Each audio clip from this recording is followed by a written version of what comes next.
देखो, ये मुकम्मल एक है, 1/2, 1/4, 1/3, 3/10, 1/2, 1/4, 2/3, 1/2, 3/4, इस तरह पढ़े हैं। अच्छा, इसको बोलते हैं कसर। क्या बोलते हैं? कसर। अब मैं यहाँ पर एक मिसाल लेता हूँ, 1/2। क्या लेता हूँ? 1/2।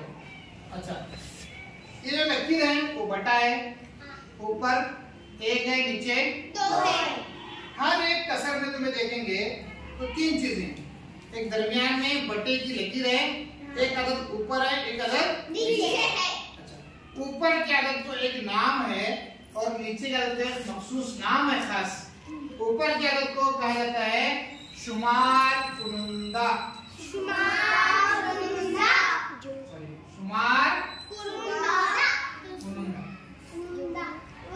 और नीचे क्या तो कहा जाता है नसब नुमा।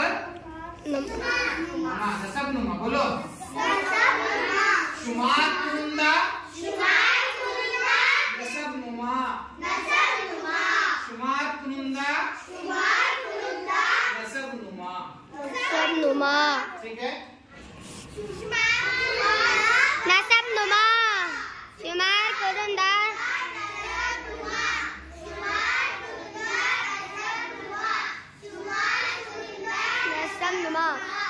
ठीक है।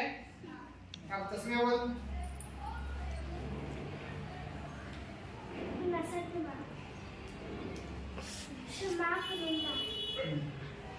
तो बोल बेटे। शुमार कुनुंदा, नसब नुमा। तो बोल बेटे।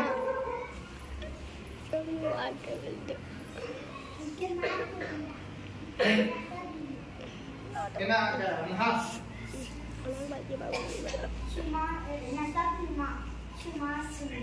समझ में आ रहे?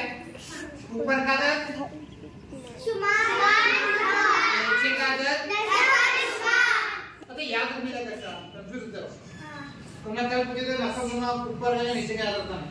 अब तुम्हें भारत का क्या देखें? ग्राफ निकालना ऐसा है। शुमार किधर है?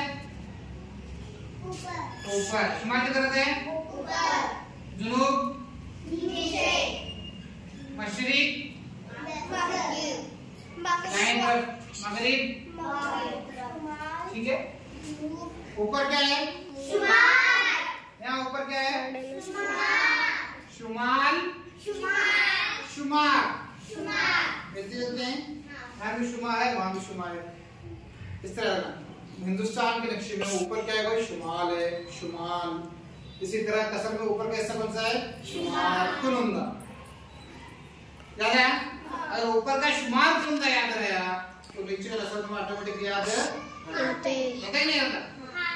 तो इसलिए याद रखते नहीं, क्योंकि हिंदुस्तान में ऊपर क्या है? शुमार है। हिंदुस्तानी नक्शे जब हमें इस पे इस तरह लटकाते हैं बोर्ड पर, तो शुमार किधर आता है? शुमार ऊपर आता है, जुनूब नीचे। तो शुमार ऊपर आता है तो कसर में शुमार कुनुंदा भी ऊपर आता है। समझ में आ रहे? इस तरह याद रखो। याद रखते हैं ऊपर का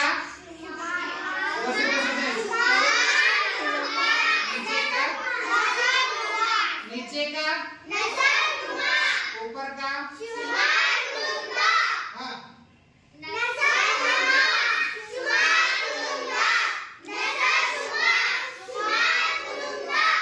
ओके।